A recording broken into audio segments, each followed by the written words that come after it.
भारत और पाकिस्तान के बीच में तनाव अपने चरम पर पहुंच गया है। पहलगाम हमले के बाद भारत ने ऑपरेशन सिंदूर के जरिए पाकिस्तान में कई आतंकी ठिकानों को निशाना बनाया था। भारतीय कार्रवाई के जवाब में पाकिस्तान ने भारत के कई शहरों को निशाना बनाने की कोशिश की थी, जिसे भारत ने नाकाम कर दिया। आज के बड़े डेवलपमेंट्स जानिए।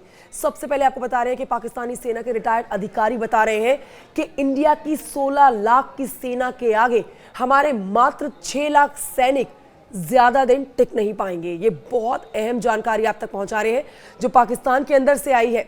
वहां के पाकिस्तान सेना के रिटायर्ड अधिकारी हैं जिन्होंने ये बात कही है कि भारत की 16 लाख की सेना के आगे हमारे मात्र 6 लाख सैनिक ज्यादा दिन टिक नहीं पाएंगे। आगे जानिए कि उन्होंने कहा है कि अब तो अमेरिका और चीन ही युद्ध रोककर हमें बचा सकते हैं इंडिया से। तो ये बहुत बड़ा आज का डेवलपमेंट जो हम आप तक पहुंचा रहे हैं। इसके अलावा आप ये भी जान लीजिए कि जम्मू कश्मीर के राजौरी में पाकिस्तान सेना की ओर से भारी गोलाबारी की जा रही है, जिसका मुंह तोड़ जवाब भारतीय सेना दे रही है। जोर से आवाज आई है हमारे यहाँ पे, तो हम लोग सभी बाहर निकले तो देखते हैं कि कहाँ पे क्या हुआ है। तो फिर पता चला कि हमारे यहाँ पे लक्ष्मीपुरम, अपर लक्ष्मीपुरम है, मतलब इस तरह से जो ड्रोन अटैक हुआ है पाकिस्तान की तरफ से, वो यहाँ पे हमारे इंडिया वालों ने उसको डिफ्यूज किया। उसका जो मलबा है वो यहाँ पे आके गिरा है और जिसकी वजह से 1-2 घर हैं हमारे, उनको थोड़ी सी क्षति पहुंची है और एक यहाँ पे रहने वाले हैं उनको थोड़ी सी बाजू में लगी है। आगे पीछे अभी तो माता रानी की देर से कोई नुकसान नहीं हुआ, सिर्फ 2 ही घरों में जो है वो नुकसान हुआ है।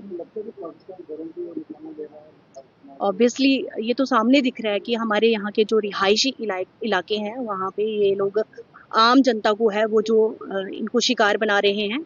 और पाकिस्तान को ये एक चीज समझ लेनी चाहिए कि भारत ने कोई चूड़ियां नहीं पहन के रखी हैं। अगर वो एक मारेगा तो हमारे 10 यहाँ से जाएंगे। और रिहायशी इलाकों को इस तरह से निशाना बनाना ये बहुत ही निंदनीय पूर्ण जो बात है, ऐसा नहीं होना चाहिए। पाकिस्तान ने आज यानी कि शनिवार की सुबह दावा किया कि भारत ने मिसाइल और ड्रोन के जरिए उसके 3 एयरबेस को निशाना बनाया। पाकिस्तान सेना के प्रवक्ता लेफ्टिनेंट जनरल अहमद शरीफ चौधरी ने तड़के सुबह करीब 4 बजे इस्लामाबाद में जल्दबाजी में एक बैठक बुलाई और उसके बाद संवाद किया, प्रेस कॉन्फ्रेंस की। और इस संवाददाता सम्मेलन में उन्होंने बताया कि पाकिस्तानी वायुसेना के नूर खान, मुरीद और रफीकी एयरबेस को भारत की तरफ से निशाना बनाया गया और पाकिस्तान भारत के अटैक्स का मुंह तोड़ जवाब दे रहा है। आगे आप ये भी जान लीजिए कि भारत ने पाकिस्तान की हाइपरसोनिक बैलिस्टिक मिसाइल फतेह 2 को हरियाणा के सिरसा में आज इंटरसेप्ट करके हवा में ही ध्वस्त कर दिया। पाकिस्तान को अपनी हाइपरसोनिक मिसाइल फतेह 2 पर बेहद नाज था, लेकिन भारत के एयर डिफेंस सिस्टम ने इसे हवा में ही नष्ट कर दिया। पाकिस्तान ने भारत पर अब लंबी दूरी की मिसाइलों से हमला करना शुरू कर दिया है। भारत भी इन हमलों का मुंह तोड़ जवाब दे रहा है।